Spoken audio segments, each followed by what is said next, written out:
Looking back, I can see that I was pretty lost. Ever since I was young, I never really felt like I belonged anywhere. And as I got older, I started moving from one place to the next, simply trying to find my place in the world. But to be honest, it was starting to wear me down, and I just started getting more lost. I just knew there had to be more magic to life than that. The problem was that I didn't know what to look for or where. I made the impulsive decision to travel to Iceland, and I jumped on the next flight with no plans at all. What I didn't know was that something there was about to change my life forever.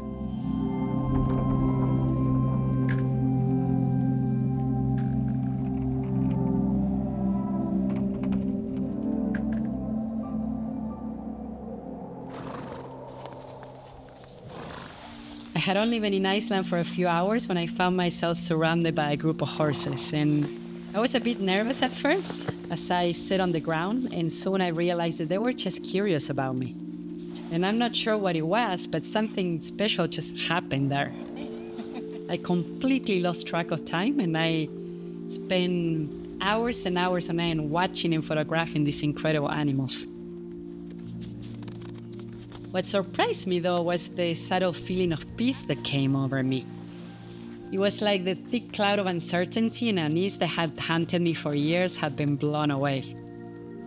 But it was just for a moment, and I didn't really know what it was at that time. I just knew I wanted more of it. I was immediately drawn to this remote island, and after that trip, my life began to revolve around ways to get back to Iceland. And every time I visited, I didn't want to leave. I honestly felt like I was in love. Iceland is a giant country with countless hidden gems that at that time weren't really known to the outside world. So I had to use the limited information available to explore as much of it as I could. And I went everywhere. From the glaciers to the ice caves, the hidden ravines, the secluded waterfalls, the distant mountains, and everything in between. It was one of the most unique and special times I remember in my life.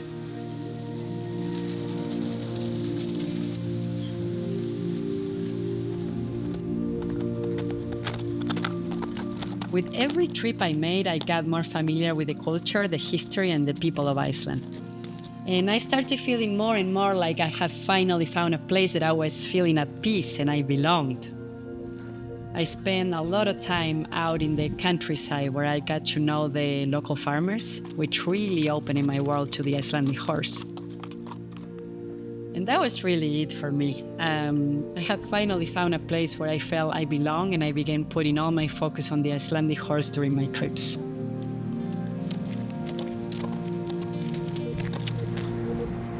But life wasn't that simple. I had obligations back home and things to take care of, but I wanted nothing more than to simply roam around Iceland. And that's when I could feel myself getting lost again. I was torn between my new obsession with this country and my day-to-day life back home.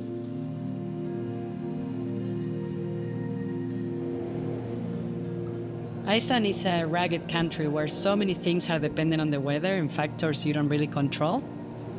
So, as a photographer, instead of trying to force things to work out, I had to learn to surrender, to let things be what they were, and let go of things that were completely out of my control. I tend to try to solve problems by simply pushing through them. And I had a really hard time figuring out how to navigate my unexpected change in perspective. But it was during those trips to Iceland that the Icelandic horses taught me to cultivate my patience.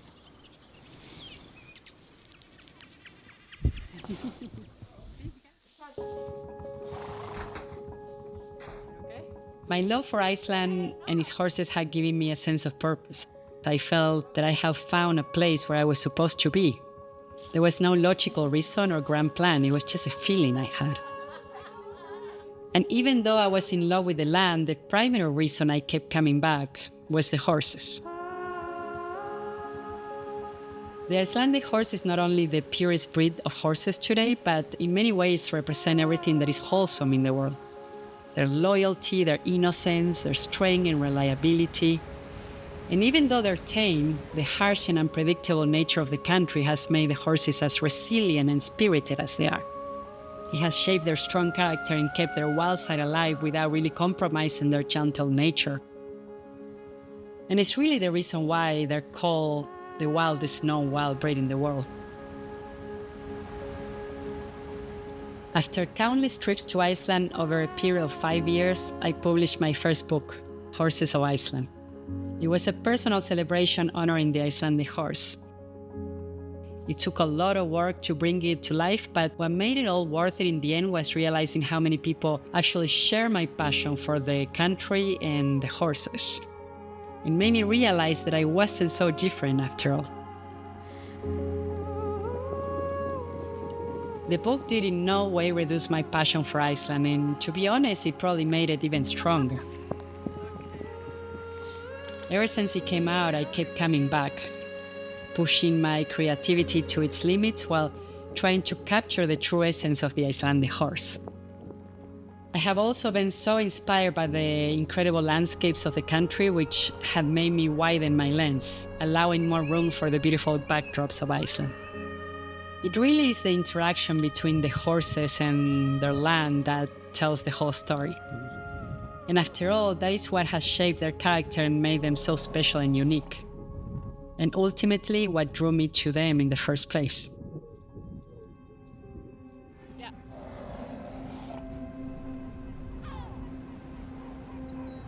And now, thousands of images and more than a decade later, it's finally time to publish my second book, Horses of Iceland in the Country of Fire and Ice, which is full of new visuals, new stories, and new emotions.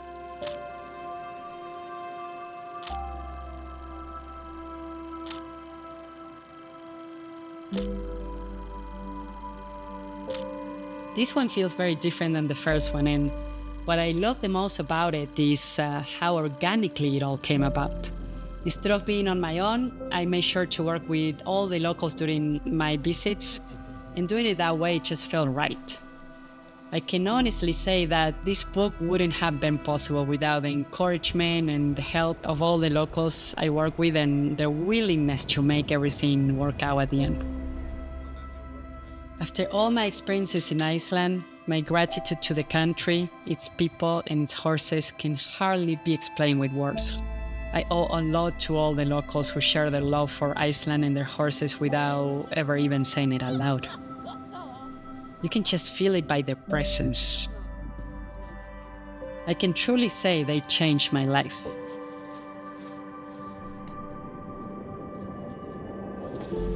And it was through my love of documenting the Icelandic horse that I discovered my passion for wildlife in general, which led me to a life of photographing animals all over the world.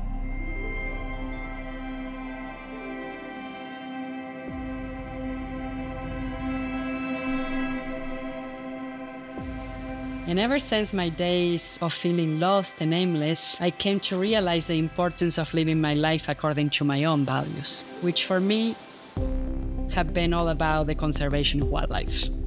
And the way I see it is that for people to care about a place or an animal, they must get to know it. And ever since my first day in Iceland, being surrounded by all the curious horses, that has been my goal, really. To show the world the beauty and importance of all the remote corners of our beloved planet and the unique animals that call it home. Just like the horses of Iceland.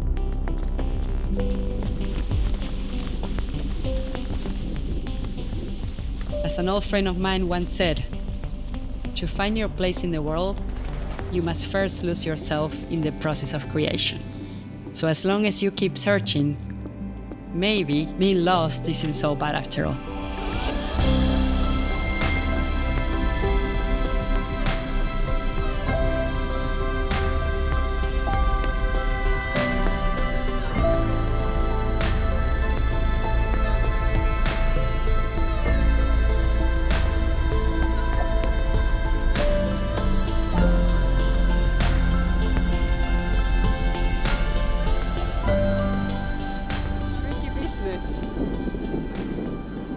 Tricky business we got into here.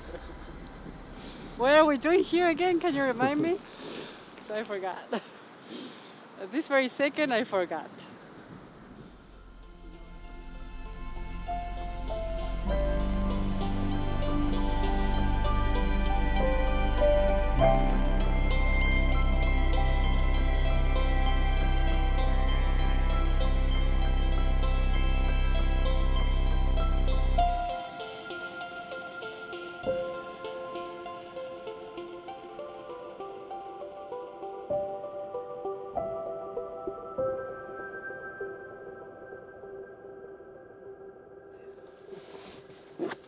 I feel a lot of pressure.